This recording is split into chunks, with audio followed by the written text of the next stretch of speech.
Yo les trashers. Quand je vous dis drogue, vous pensez tout de suite aux classiques cocaïne, héroïne, cannabis, mais en réalité des molécules qui peuvent altérer votre conscience, vous en avez des centaines.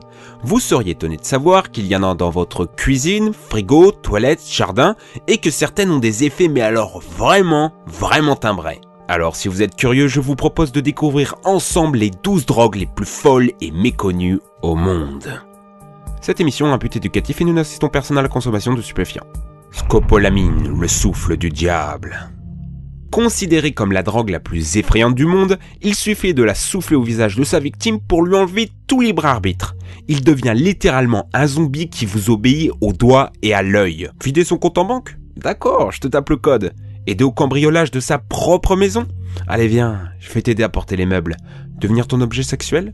J'y consens car tu me l'ordonnes. Tous ces cas sont réels et le pire c'est que la personne n'en a aucun souvenir. La molécule agit comme un sédatif au niveau des neurotransmetteurs sans pour autant altérer les fonctions motrices. Donc la personne marche bien, ainsi que certaines fonctions cognitives, ce qui permet de l'utiliser comme un sérum de vérité.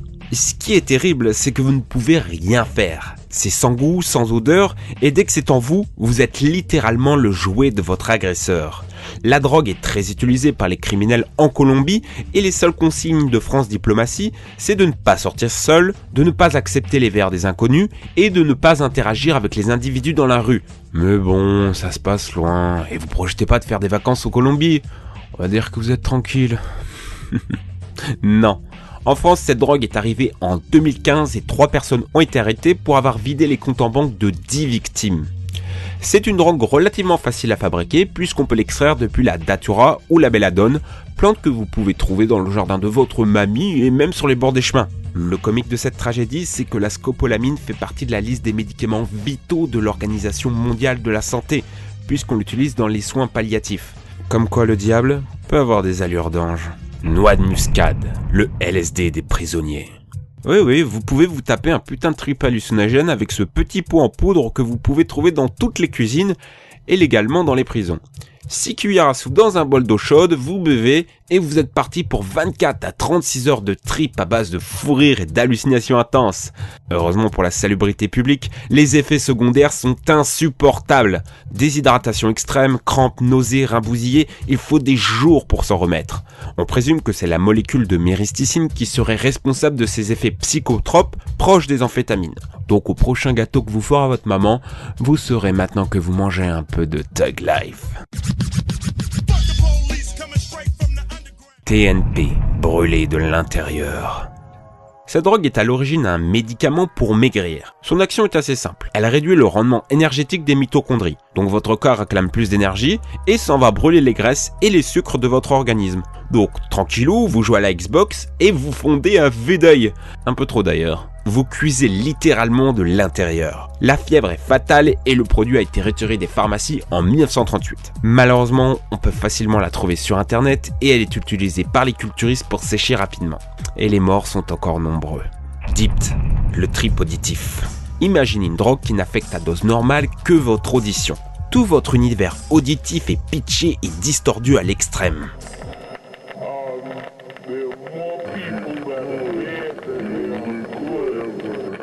L'expérience peut sembler intéressante, mais les usagers disent qu'elle est plutôt négative. Angoisse, solitude, des musiques qui perdent leur mélodie et des acouphènes aux oreilles qui peuvent durer des mois. Un peu nul en fait. DMHP, quand le cannabis devient une arme militaire. La diméthylheptylpyran est une molécule de synthèse de la THC. La différence avec la THC contenue dans le cannabis, c'est que cette molécule est surpuissante. 0,002 g suffisent et 1 mg entraîne des fous rires incontrôlables pendant 3 jours entiers. Et puisqu'elle ne tue pas, elle a été imaginée dans les années 70 comme une arme à asperger sur l'ennemi. Imaginez de fiers soldats puissants, totalement explosés sur le champ de bataille. Plutôt pratique. Le fréon, l'ecstasy dans son frigo. Vous êtes déjà demandé pourquoi on vous dit de ne pas dégeler votre frigo avec un couteau. Tout simplement parce que le froid est produit par un gaz et si vous percez le plastique, il s'échappe. Et préparez-vous dans ce cas à triper sévère. Hallucinations, tête qui tourne, inconscience, dommage au cerveau, mort. Non, en fait, c'est pas génial. Mais chaque année, beaucoup s'y risquent. C'est la grande famille des solvants et beaucoup sont psychotropes. Jusqu'à très récemment, vous pouviez avoir ce genre d'effet en respirant un grand coup de Tipex. Oui, le blanco que vous avez tous dans vos trousses. Il y avait même des addictions et on considère que dans les années 2000 au Québec, 3% des élèves tripaient régulièrement avec ça. En ce moment, le fléau, c'est le protoxyde d'azote que vous trouvez dans les bombes à chantilly et qui est utilisé par les étudiants comme gaz hilarant. Mais ce n'est pas sans danger pour votre cerveau et on compte 17 morts depuis 2006.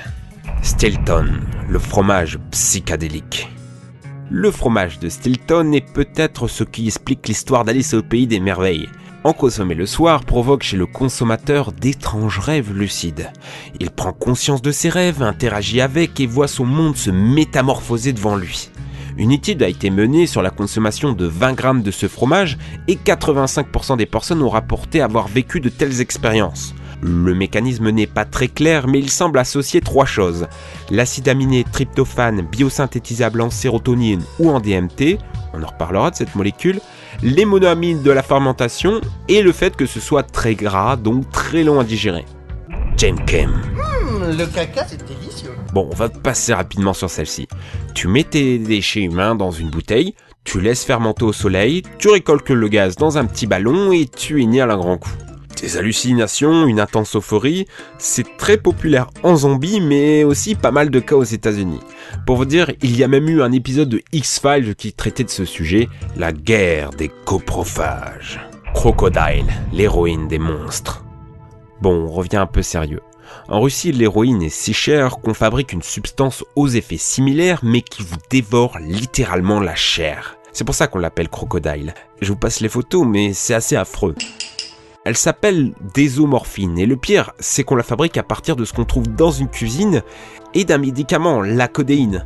Pour les connaisseurs, c'est ce que prend Dr House contre ses douleurs. Et Thorfinn, l'héroïne des éléphants.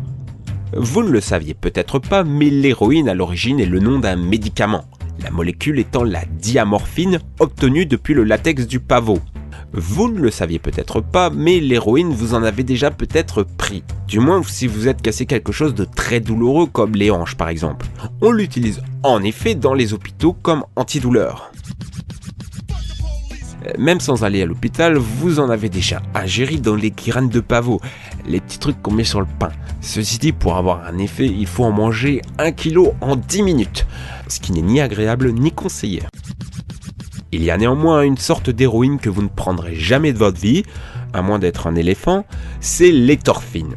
Elle est 5000 fois plus puissante que la diamorphine. C'est bien simple, un simple contact avec la peau et c'est l'overdose.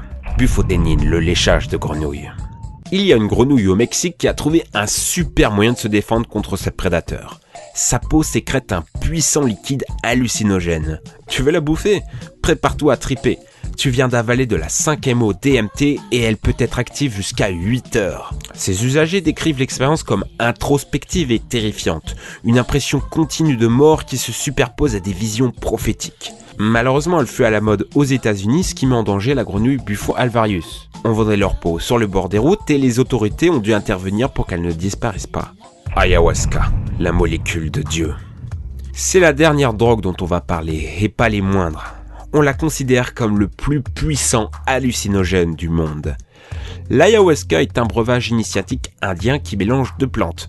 Une qui contient de la diméthyltryptamine, comme le chacruna ou le mimosa hostilis, et une seconde dite imao qui bloque l'activité enzymatique. Traditionnellement, c'est la liane de Kaapi.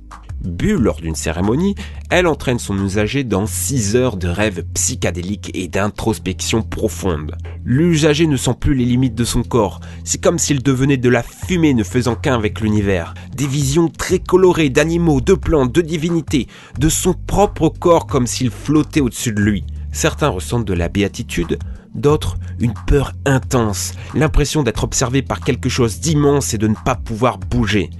C'est si fort que certains deviennent fous et finissent avec des pathologies psychiatriques. C'est aussi dangereux pour le corps puisqu'il y a des vomissements intenses, une déshydratation et certains aventuriers du dimanche meurent. N'en reste pas moins que ce breuvage et sa molécule active ont passionné de nombreux chercheurs, ethnologues ou écrivains comme Lévi-Strauss, Bernard Weber ou Rick Strassman. Certains y ont vu à dose thérapeutique un vrai médicament pour les traitements post-traumatiques. Le plus fascinant de tout ça, c'est qu'il n'y a pas besoin de manger des plantes du bout du monde pour en trouver. Il y en a dans une centaine de plantes et même dans votre propre corps. Une étude de 2013 a montré que les rats et les mammifères, dont l'homme, en produisaient au niveau de la glande pinéale. On ne sait pas encore pourquoi, certains chercheurs avancent qu'elle est produite pendant le sommeil, quand on est un fœtus et quand on meurt. Ça paraît séduisant, mais la science n'a pas encore parlé à ce sujet, donc pas de conclusion hâtive. Précisons tout de même que ces plantes sont illégales depuis un arrêté du 20 avril 2005 et qu'elles sont surveillées par le Miviludes dans le cadre des activités sectaires. Donc faites pas les cons les gars, hein. Si vous voulez voir à quoi ça ressemble, il y a des films pour ça comme Enter the Void de Gaspard Noé ou Blueberry avec Vincent Cassel.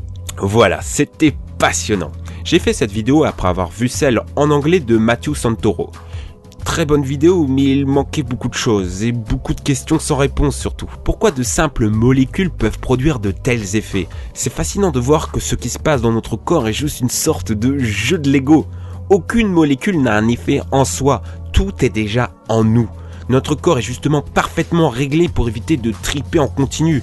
Il nous garde focus pour survivre et interagir avec les autres. Le vrai bonheur finalement, c'est de vivre dans cet état dit homéostasique, c'est-à-dire l'équilibre parfait de notre corps. Alors pourquoi quand on imagine drogue, on voit des gens dépendants, détruits, dangereux? Ça existe au coin de nos rues, mais c'est autant une question sociétale que de molécules. Justement, à ce sujet, ça sera ma dernière anecdote. Est-ce que vous connaissez cette expérience menée sur les rats? On donne à des rats 2 abreuvoirs, un avec de l'eau, l'autre avec de l'eau et de la cocaïne. Qu'est-ce qui se passe? Pas de surprise, le rat devient accro et boit l'eau cocaïnée jusqu'à en mourir. On a conclu au danger de l'addiction, ce qui est plutôt vrai, mais l'expérience a été augmentée. On a mis de l'eau cocaïnée et une grande cage avec plein de jouets, d'autres rats pour s'amuser et socialiser. Et devinez quoi? Aucun rat n'est devenu accro à la cocaïne. Comme vous n'êtes pas devenu accro à la codéine ou à la morphine après être passé à l'hôpital. Pourquoi? Parce que vous êtes entouré par la plus puissante des drogues. L'amour de vos proches. Enfin, surtout les molécules qui gèrent la socialisation. Mais bon, pour la morale de fin, on va dire que vous avez compris. Bon allez les amis, merci d'avoir suivi cette émission. Dites-moi ce qui vous a le plus étonné dans la vidéo en commentaire. Et surtout, si elle vous a plu, partagez-la, diffusez la connaissance. Allez les amis, ciao!